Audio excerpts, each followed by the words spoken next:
มาเลยครับ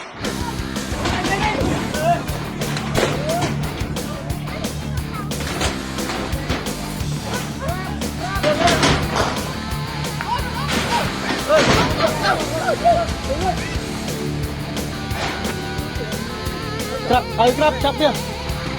ไปประโมยสุดโตลานรถยนต์กรงบานบาทนั่นนี่คือบาทในที่30 บาทอาเกะสนองการโกบาเชียบานไปจูนชวนครบชิดซะในขนมที่ทางบทตัวมือกระไรเดี๋ยวถ้าขนมภูมิสักนา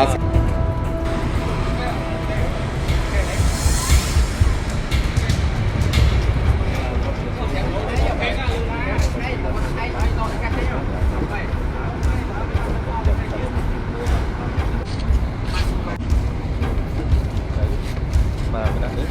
เรียนมองหนุ่มที่นั่นทางของบริษัทให้เป็นทำกับเสียงเสียง อยู่ทางร้านนะ